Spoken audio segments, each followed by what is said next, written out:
दर्शकबिन केही दिन अगाडि हजुरलाई मैले बोगडीको भिडियो धेरै देखाएको थिएँ। साँधेर खाएको बाँसको चुङ्गामा हालेर नुन खोर्सानी धनियाँ लगाई एकदम मजाले साँधेर खाएको र कसको मुखबाट पानी आएको थियो।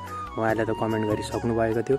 र आज चाहिँ यति ठुलो डाङ लिएर चाहिँ घर अगाडि नै म यसरी अचार हाल्न भनेर बोगडी झारिरहेको अवस्था हजुरले देख्न पाइरहनुभएको छ। तल नेट बिछाएको, किनभने भुइँमा खसेर फुट्ने चान्स अलिकति कम्ती हुन्छ यस तरिकाले झार्दाखेरि। र यहाँ देख्न पाइराख्नु भएको छ हजुरले कति धेरै पाकेका बोगडी छन्। र कसलाई चाहिन्छ हजुरहरूले मलाई कन्ट्याक्ट गर्नुहोस्, नत्र मेरा घरमा आउनुहोस्, म हजुरलाई झारेर दिनेछु। यहाँ देख्न सकिराख्नु भएको छ बोगडीको बर्सात कसरी भइरहेको छ। र हाम्रा घरका दिदी काकी कालीको मुखबाट दुई चार कुरा सुन्नुहोस्।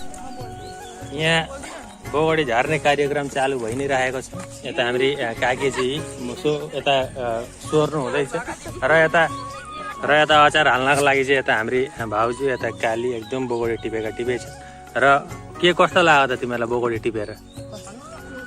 अनि यता तँलाई कस्तो लाग्दैछ बोगडी टिपेर? अनि हजुरलाई चाहिँ एकदम राम्रो यार बोगडी। वाउ। र कसैलाई चाहिन्छ भने चाहिँ यसले बोगडी खिचेर सको। र कसैलाई चाहिन्छ भने चाहिँ अझै पनि छन् रुखमा, आउनु होला। र जो पनि भिडियो हेरेर आउनुहुन्छ उहाँहरूलाई चाहिँ म अब आफै झारेर दिनेछु है। र यहाँ देख्न पाइराख्नु भएको छ बोगडीहरू कस्ता मिठा छन् बोगडी भने। अब यसलाई चाहिँ सुकाएर अलिकति चाहिँ अमिलो अचार हाल्ने हो र अलिकति चाहिँ गुड मिठाई लगाएर चाहिँ हाल्ने हो। 3-4 वर्ष खाना पुग्छ र गए वर्षको अचार अझै पनि छ। र सब्जी नभएकोलाई दालसँगै मात्रै